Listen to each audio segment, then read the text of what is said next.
Nosso curso de República, né? A República, a responsabilidade do Estado, responsabilidade do presidente, dos ministros supremos, né? Competência privativa da Câmara, competência privativa do Senado, que eu já comentei a aula passada aqui para vocês, né? Que o Senado tem várias competências bastante complexas, né? Aprovar orçamento, aprovar dívida mobiliária, aprovar membros que vão para o exterior, né, a diplomacia, o Senado tem várias competências, né? E agora nós estamos trabalhando aqui com a remuneração. Então, o teto do funcionalismo é o salário do ministro do Supremo Tribunal Federal. Caiu na prova do concurso lá, qual é o teto do funcionalismo? 2018 foi aprovado aí um aumento de 16,38, né? E passaram a receber 39.293. E a partir desse salário é que é calculado o salário do presidente, do ministro dos tribunais superiores, dos desembargadores. Então você tem um teto de 39.293,32 centavos. E aí você tem, a partir disso aí, eles fazem um escalonamento desses valores. Então, por exemplo, ministro dos tribunais superiores, 95%. Ah, mas o desembargador recebe quanto? 90% do Senado do Ministro Supremo. Mas e o juiz federal? 85%. Então você tem aí um escalonamento com base no salário, na remuneração. Claro que tem, né, gente que ganha aí judicialmente salários maiores, né, porque incorporaram gratificações, e aí você tem aí uma série de discussões, né? Os ministros de Estado, por exemplo, recebem R$ 30.934. Os ministros de Estado. O presidente e o vice-presidente também recebem 30.934. Os membros do Congresso Nacional, deputados, senadores, recebem 33.763. Então você tem aí um escalonamento de recebimentos de salário. É óbvio que você tem aí as verbas indenizatórias. Então o deputado recebe 180 mil lá para manter o gabinete, tem dinheiro para gasolina, tem dinheiro para pagar escritórios em estados, só que eles têm que dar uma transparência para isso.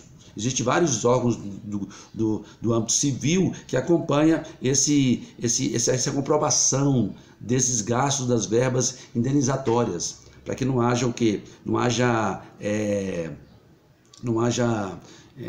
abusos. E aí o Congresso vai se reunir em sessões legislativas ordinárias. Então, para você fazer o que nós chamamos de julgamento, análise dos PLs, dos projetos de leis, né? Então você tem aí o início do período parlamentar, dia 2 de julho, né? 2 de fevereiro até 17 de julho, e 1º de agosto a 22 de dezembro. Nós chamamos de sessões legislativas, onde eles se reúnem ordinariamente. É óbvio que você pode ter convocação extraordinária, estado de defesa, estado de sítio, você pode, o presidente do Senado, requerer interesse público, a pandemia, né, aconteceu aí. Então você tem aí a possibilidade de sessões extraordinárias, né? Ou então você tem a sessão conjunta. Para quê? Para reunir Câmara e Senado, para formar o quê? O Congresso Nacional, né? E tem as sessões preparatórias das mesas diretoras, para que você julgar ali as comissões de Constituição e Justiça, Comissão de Orçamento, Comissão de Seguridade Social. Então você tem aí uma série de cargos dentro do Senado, do Congresso Nacional. Então você tem aí também o presidente do Congresso, é o presidente do Senado. E esses cargos da mesa do Congresso Nacional serão divididos aí conforme a quantidade de partidos e a sua atuação majoritária, a quantidade de deputados, senadores de cada partido, né? E ainda tem as comissões, nós estamos acompanhando a CPI aí, né? As comissões temáticas, as comissões especiais, a CPI do artigo 58, a comissão mista de orçamento, a comissão representativa durante o recesso, se necessário for, né?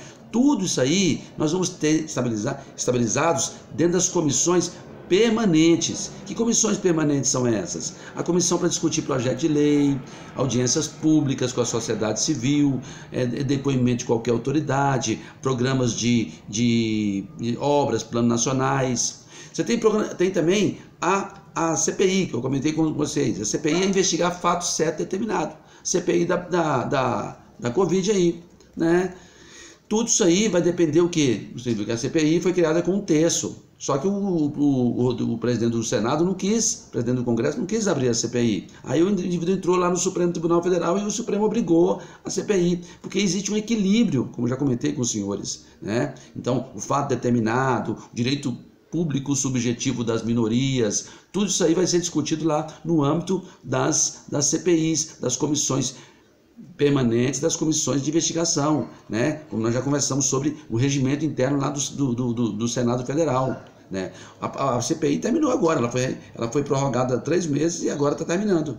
Vai fazer um relatório e enviar para as procuradorias. Se eles encontrarem indícios de crime, as pessoas que estão relacionadas no relatório serão indiciadas. É como se fosse uma investigação, quebra de sigilo fiscal, quebra de sigilo bancário, quebra de sigilo de dados, tudo isso aí a CPI faz, tá certo? É óbvio que quem quebra isso aí é só o Poder Judiciário e a CPI.